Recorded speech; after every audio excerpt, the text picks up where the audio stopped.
আপনার বাবুর ডায়রিয়া, আপনার সোনামণির পেটের অসুখ, বারবার পাতলা পায়খানা করে, টেনশনের কোনো কারণ নাই, দুশ্চিন্তার কোনো কারণ নাই। একটু সতর্কতা অবলম্বন করলেই এই পেটের পীড়া তথা ডায়রিয়া ভালো করা সম্ভব এবং আপনার বাবু সুস্থ থাকবে। আর আপনার বাবুর ডায়রিয়ার জন্য অনেক ক্ষেত্রে আপনি নিজেই কিন্তু দায়ী। আপনি নিজে কিভাবে দায়ী এ ব্যাপারেও আমি আপনাকে বলতেছি। আপনার বাবুর বয়স 0 থেকে 6 মাস, তাকে শুধু ব্রেস্ট ফিডিং করান, বুকের দুধ খাওয়ান, অন্য কোনো খাবার টাবার তাকে খাওয়াচ্ছেন না। কিন্তু আপনি একটা ভুল করেন, এই গরমের ভিতরে আপনার শরীরে কিন্তু ঘাম, এই ঘামানো অবস্থায় আপনার শরীরের ঘামানো অবস্থায় কিন্তু বাচ্চাকে বুকের দুধ পান করাচ্ছেন।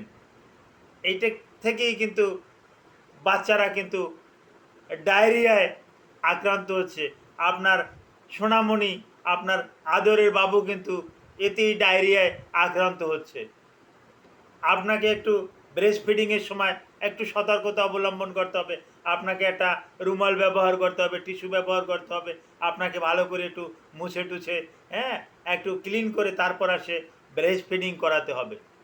যে ব্যাপারে আমি বিস্তারিত তথ্য দেব। আসসালামু আলাইকুম রহমতুল্লাহি ওয়া বারাকাতুহু। আমি ডাক্তার মীর শহীদুল ইসলাম। আমার চেম্বার শুভেচ্ছা 255, ঐতিহ্যবাহী শেখঘাট, সিলেট। যে গুগলে গিয়ে ডাক্তার মীর শহীদুল ইসলাম কথাটি লিখে সার্চ দেওয়া মাত্রই আমার সম্পর্কে যাবতীয় তথ্যাদি আপনি পেয়ে যাবেন। ওখানে পেয়ে যাবেন আমার একটা ভিজিটিং কার্ড, ওখানে পেয়ে যাবেন আমার হোয়াটসঅ্যাপ নাম্বার, ইমো নাম্বার, সব কিছু পেয়ে যাবেন। আমি চাই আমার একটা ভিজিটিং কার্ড আপনার গ্যালারিতে সেফে থাক। যে কোনো বিপদে আপদে যে কোনো সময় আপনি আমার সাথে কন্ট্যাক্ট করতে পারবেন। জি দর্শক শ্রোতা, আলোচনা করতেছিলাম বাবুদের ডায়রিয়া নিয়ে। আর এই বাবুদের ডায়রিয়ার জন্য অনেক ক্ষেত্রেই লক্ষ্য করছি এই মায়েরাই দায়ী। কেন বাচ্চাদের ডায়রিয়া হবে? সে যে ব্রেস্ট ফিডিং করায়, তার সাথে ঘাম, শরীরের ঘামটা চলে যায়, আর ঘামের সাথে জীবাণু থাকে।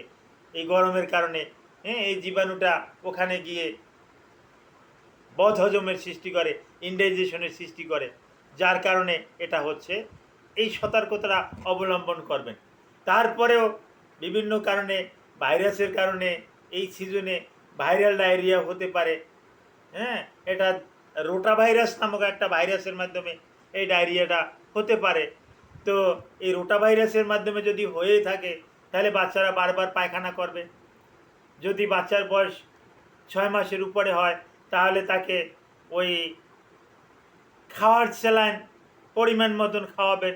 হ্যাঁ, 3 থেকে 4 চামচ 5 চামচ এরকমের স্যালাইন খাওয়াবেন। 1 বছরের উপরে হলে তাকে 10 চা চামচ স্যালাইন, ওর স্যালাইন খাওয়াবেন। ওর স্যালাইন তৈরি করার নিয়ম সবাই জানেন। আধা লিটার পানিতে পুরো প্যাকেটের গ্যানিউলসটা ডাইলেশন করে নিতে হবে, গোলাই নিতে হবে। এই ডাইলেশনটা হ্যাঁ একটু একটু করে বাচ্চাদেরকে খাওয়াতে হবে। 2 বছরের বেশি হলে ও যতটুকু খেতে চায় ততটুকুই ওকে দিতে থাকেন, কোনো সমস্যা নাই। আর এই একই সাথে বাচ্চাদের বয়স 6 মাসের কম হলে তেমন কোনো কিছুর প্রয়োজন নাই। মায়েরা যদি ব্রেস্ট ফিডিং করান তাহলেই কিন্তু যথেষ্ট। আর মায়েদের যদি কোনো রকমের অসুখ থাকে, তাহলে অবশ্যই মায়েরাও কিন্তু ওষুধ খেয়ে নেবেন। কারণ আপনার স্তনের দুধ খেয়েই কিন্তু বাচ্চা জীবনযাপন করছে। সুতরাং আপনার শরীরে যদি কোনো রোগ জড়তা থাকে, দুরারোগ্য যদি কোনো রোগ থাকে, তাহলে এটা কিন্তু বাচ্চার শরীরে অতি তাড়াতাড়ি কিন্তু ট্রান্সমিট হয়ে যায়, যার কারণে আপনি কিন্তু অ্যালার্ট থাকবেন। আর 6 মাসের বাচ্চা বা তার কম হোক বা একটু বেশি হোক, যে কোনো বাচ্চাদেরই ডায়রিয়া হোক, তাদের কিন্তু জিঙ্ক জিঙ্ক নামে বাজারে বিভিন্ন কোম্পানির কিন্তু জিঙ্ক সিরাপ ট্যাবলেট এটা পাওয়া যায়। আমি কোনো কোম্পানির নাম বলতেছি না, শুধু জেনেরিক নেমটা বলতেছি জিঙ্ক। এটা ওই 1 বছরের কম হলে আধা চামচ করে 2 বার, 1 বছরের বেশি হলে 1 চামচ করে 2 বার। হ্যাঁ, এটা বাচ্চাদেরকে খাওয়াবেন। এটা খাওয়ালে সুবিধা কি, বাচ্চার রোগ প্রতিরোধ ক্ষমতাটা বৃদ্ধি পাবে। আর একটা উপকার হবে, বাচ্চাদের যে স্টোল, যে মল, এই মলটা কিন্তু শক্ত হতেও কিন্তু জিঙ্ক সহযোগিতা করে। যার কারণে ওয়ার্ল্ড হেলথ অর্গানাইজেশন কিন্তু এই ডায়রিয়া রোগীদের ক্ষেত্রে কিন্তু জিঙ্কের ব্যবহারটা কিন্তু খুব গুরুত্ব দিচ্ছে। ওয়ার্ল্ড হেলথ বলতেছে যে ডায়রিয়া রোগীকে অন্য অন্য খাবারের পাশাপাশি জিঙ্ক থাকবে। তারপর আসে বাচ্চাকে আপনি একটু ডাবের পানি খাওয়াতে পারেন, একটু চিরার পানি খাওয়াতে পারেন, একটু টক দই খাওয়াতে পারেন। কারণ টক দইটা কিন্তু প্রোবায়োটিক। অনেকের ধারণা যে টক দই খাওয়ালে তো মনে হয় বাচ্চা আরও পায়খানা করবে। না, পায়খানা করুক, কিন্তু প্রোবায়োটিক কিন্তু পেয়ে গেল।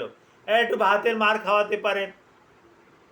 এই সমস্ত কিছু টিপস আপনারা জেনে নেওয়া ভালো। এগুলো যদি আপনারা খাওয়াতে পারেন, বাচ্চা অটোমেটিক্যালি সুস্থ হয়ে যাবে। তবে অনেকেই একটা ভুল করে থাকেন, পাশের দোকান থেকে গিয়েই মেট্রোনিডাজল, বিভিন্ন কোম্পানির বিভিন্ন নামে আছে, এই মেট্রোনিডাজল সিরাপগুলো নিয়ে এসে বাচ্চাদের খাওয়ায়। আরও কিছু অ্যান্টিবায়োটিক এনে বাচ্চাদেরকে খাওয়ায়। এই অ্যান্টিবায়োটিকে আরও সমস্যা হয়, যেটাকে আমরা পারসিস্ট্যান্ট ডায়রিয়া বলি। এই পারসিস্ট্যান্ট ডায়রিয়াটা কিন্তু হয়ে যায়। সুতরাং ভুল করে হলেও অ্যান্টিবায়োটিক আপনি খাওয়াবেন না। যদি অ্যান্টিবায়োটিকের দরকারি হয়, এটা যদি পাতলা পায়খানা যদি বেশিক্ষণ সময় ধরে চলতে থাকে, ওর যদি কলেরা হয়, পায়খানাটা যদি চাল ধোয়ার মতন হয় এবং দুর্গন্ধ হয়, এবং পায়খানাটা যদি সাদা হয়, তাহলে সেক্ষেত্রে অবশ্যই পেডিয়াট্রিক স্পেশালিস্টের কাছে নিয়ে যাবেন।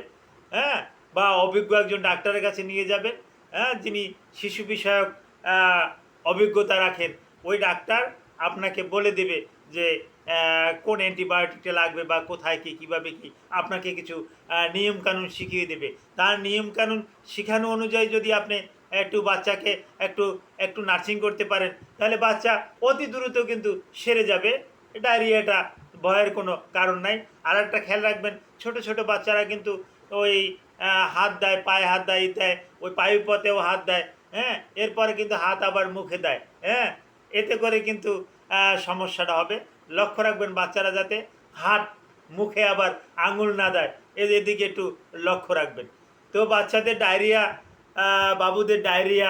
বাবুদের পেটের পীড়া হলে কোনো টেনশনের কোনো কারণ নাই। হ্যাঁ, যে নিয়ম আপনাদেরকে অনুসরণ করতে বলছি, এই নিয়ম অনুসরণ করলে বাবুরা কিন্তু সম্পূর্ণ সুস্থ হয়ে যাবে।